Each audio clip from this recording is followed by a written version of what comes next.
1000 era el piso.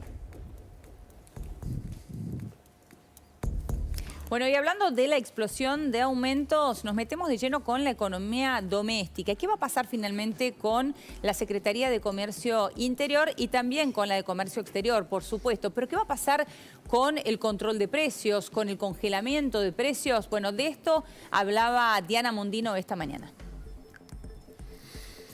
Las funciones, hay algunas que no son necesarias. Esto de los precios máximos, de los precios cuidados, de los controles, todo eso tiene que desaparecer. Diana, en este momento... Déjame terminar.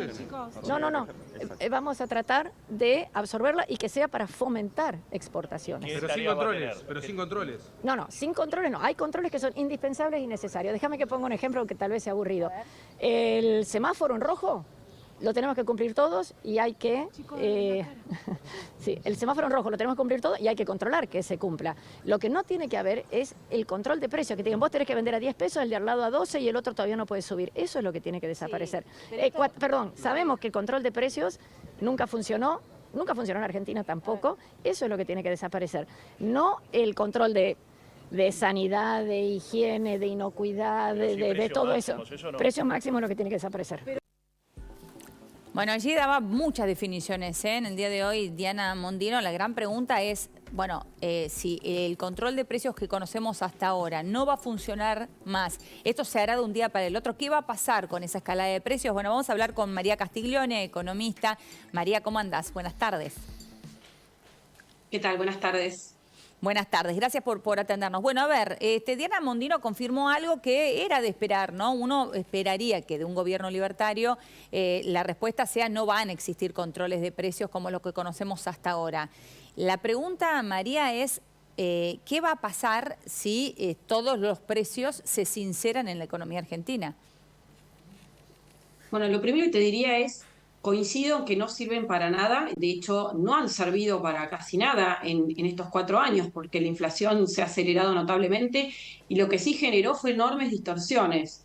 Por ejemplo, en alimentos, los que estaban en precios justos versus los que no estaban, tenemos brechas que hoy a veces son 3-1, ¿no?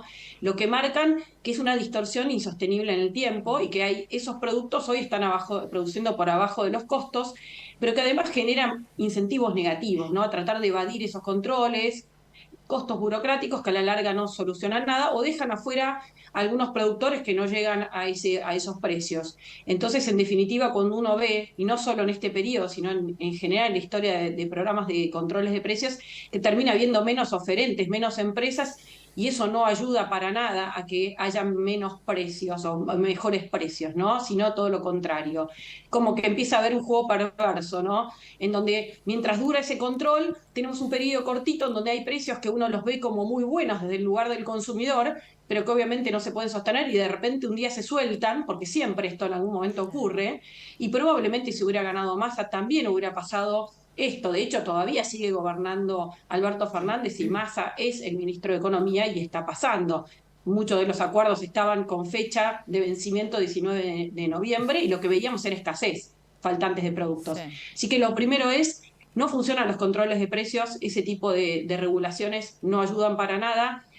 Por otro lado, la Secretaría de Comercio Interior en teoría buscaba trabajar en que hubiera defensa de la competencia, que hubiera más oferentes y eso se desvirtuó por completo. De hecho, hay direcciones de defensa de la competencia y eso es en realidad lo que debería focalizarse, es decir, que no hayan posiciones monopólicas, etcétera, para que justamente puedan haber más actores.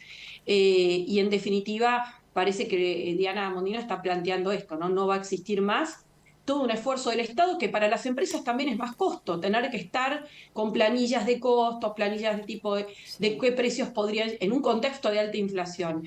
Y yo diría, separaría esta decisión, de lo que está ocurriendo hoy con los precios. Lo que está ocurriendo hoy con los precios, de vuelta, iba a pasar de cualquier manera porque refleja que terminó ese corsé que se había puesto con el mero hecho de llegar a las elecciones acotando la inflación. No tuvo mucho éxito de todas maneras el gobierno en esto, pero acotando la inflación. María, yo te escuchaba y pensaba, entre tantas cosas, esta idea de ser con shock, no con gradualismo en algunos aspectos. ¿Vos creés que implica en el shock, porque habrá gradualismo en la unificación cambiaria, eventualmente? Habrá mucho gradualismo eventualmente en la dolarización y en el cierre del Banco Central, que sería el objetivo final, y veremos si de segunda o tercera generación y algún día se cumple. Ahora, en el shock, ¿vos imaginás que la Secretaría de Comercio Interior se licúe, que no haya más contralor ni listado de precios y que todo sea administrado por aduana y por AFIP, como era previo a los controles de precios o a la intervención más importante que tuvo bajo el cobijo de Guillermo Moreno en época de Cristina Fernández de Kirchner? Bueno, la verdad es que no tengo el detalle de lo que piensan hacer, pero me da la sensación de que esto sí va a salir y creo que el gobierno va a intentar que haya justamente más jugadores para que apunten por ese lado. Y sobre todo creo hoy lo más relevante en la expectativa de precios es que el gobierno presente un programa de shock en lo fiscal, que es ahí donde está el kit de la cuestión.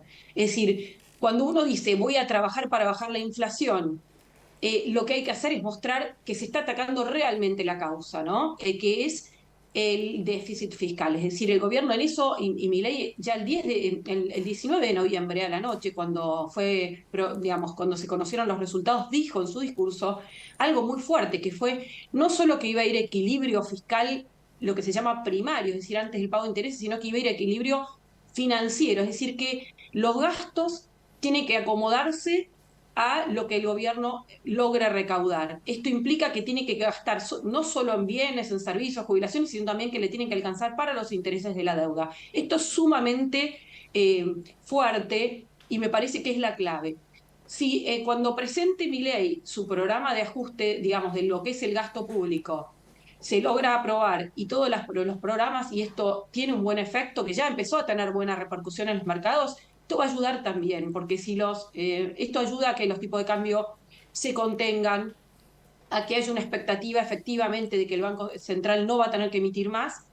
Todo esto colabora en que el proceso de ordenamiento sea mucho más suave. Obviamente esto no va a evitar que haya alta inflación los primeros meses, pero va a acotar el efecto. Y en ese sentido, si el tipo de cambio no se dispara, si se empieza a abrir el cepo de a poco, también es cierto que las empresas saben que va a haber competencia de importaciones tarde o temprano, Claro. y que en definitiva lo van a tener que hacer es focalizarse en ver de qué manera son más eficientes. Obviamente hay una pata que es la tributaria, que es inevitable, que hay altos impuestos en Argentina, pero también es cierto que si el Estado deja de estar, digamos, hay que contabilizar en los costos, y esto es algo muy difícil a veces, todo el tiempo y lo que lleva la burocracia de la oficina para obtener la CIRA, para poder importar, la planilla de costos con la Secretaría de Comercio, el fijar digo, precios María, cada X mes. ¿Sí? perdón, no, te digo que hablando con varios empresarios me consta que tienen directamente ya departamentos ocupados de eso en las empresas. Exacto. Son Y muchos todo años eso, de esa burocracia sí, en Argentina. Sí, las IRAs todo eso se desaparecerían. traslada a precios. Sí, sí.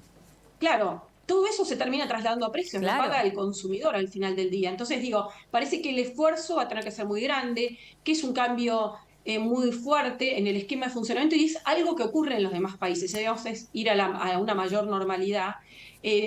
Creo que el desafío es enorme, pero me parece que en ese sentido el gradualismo en este aspecto no funciona. ¿Cómo hacemos para controlar un poco y no del todo? Digamos, me parece que el concepto es el que está cambiando, y creo que lo viene anunciando hace mucho tiempo. Digo, lo único, yo digo, lo positivo en este contexto es que Milei lo vino anunciando claramente lo que quería hacer, la mirada que él tenía sobre las cosas, y de hecho lo dijo el día que fue electo, con lo cual la gente votó de alguna manera eso, aunque después cuando hay que pagar los costos cueste y va a ser Claro. difícil. Me parece que es una oportunidad que va a ser una ventana al inicio, con el respaldo de lo que fue los votos en el balotaje, y después va a ser mucho más difícil de implementar. Entonces me parece que en ese sentido, dada la gravedad de la situación y además la inercia inflacionaria, hoy cuando mira las expectativas de inflación, la gente no creía que la inflación fuera a bajar.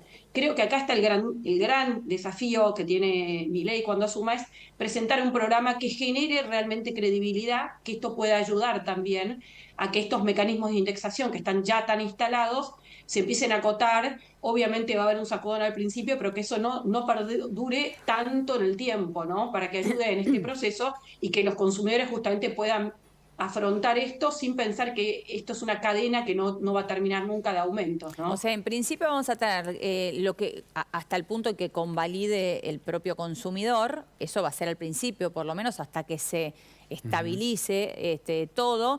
Eso si hablamos de precios, como puede ser, no sé, de alimentos o también perfumería, limpieza y otros ámbitos. Pero también, por otro lado, tenemos aquellos que son como monopolios naturales, en donde sí van a seguir los controles, ¿no? Sí, obviamente. Acá lo que pasa es que la pregunta es quién hace los controles.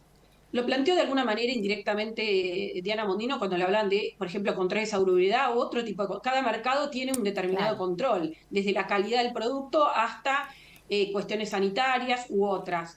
Obviamente, y con monopolios naturales no hay tantos, y en ese sentido obviamente que sí hay un tipo de regulación, pero no pasa por la Secretaría de Comercio Interior, que más bien fue el instrumento. El gobierno generaba las condiciones para la inflación, inyectando la economía de pesos, y después pretendía quitar la presión poniendo precios máximos, controles a la importación, controles de precios, amenazas con no acceder al dólar de importación que está artificialmente bajo, y una cantidad de medidas que lo que hacen es, a la larga, generar enormes distorsiones, trabar la economía y generar costos que al final se fueron trasladando, porque por ejemplo, este dólar de importación a 3,60 con algún impuesto que se le agregó ahora, como acceden tan poquito, finalmente el dólar informal o el financiero se fue trasladando a los productores, ¿no? Al final no fue útil, o fue útil solo al principio. Parece que se ha desvirtuado de tal manera que al final del día muchos precios hoy ya están a niveles altísimos, y de hecho cuando uno habla de alimentos también. Y después, si los precios se disparan demasiado, bueno, los productos que no son totalmente indispensables terminarán ajustando porque los consumidores, como vos bien decías, Eleonora, no lo convalidan, ¿no? En un contexto de una economía que no crece hace mucho tiempo ya, y sobre todo en el último año, obviamente que hay un límite, eso se lo va a marcar el mercado justamente a las empresas. Hoy no está operando el mercado porque hay tal desquicio de precios que es muy difícil, ¿no? Sí. María, enorme abrazo, como siempre, un placer. Muchas gracias, igualmente. Hasta la próxima. Hasta luego. Está pensando en el medio a quien le pega, ¿no? Porque Sí. hasta que vos estabilizás un precio, hoy tenés 2, 3 meses con productos que vos no accedes. El pan está en 1.200 a 1.600 pesos el kilo, dependiendo de la geografía del país. Las carnes se están aumentando hasta el 20% inclusive. El pollo arriba de 25% de aumento. Ayer en la verdulería, uvas verdes, importadas. ¿Cuántas ¿no? viste? Brasileñas, importadas. El kilo, que vienen ya en una bolsita de plástico, Sí. 8.000 pesos. 8. Enfrente de la radio, 8.000 O pesos. sea que yo vi las frutillas 3.400, me pareció caro. Bueno, no, porque las frutillas son de acá, las uvas son importadas, ese es el tema. Lo que bien, yo no puedo creer que alguien compra un kilo de uvas 8.000 pesos. Sí. Que perdiste referencia. Ya no porque- sabes qué es caro o barato. Exactamente. Bueno, Massa a todo esto habló por primera vez tras la derrota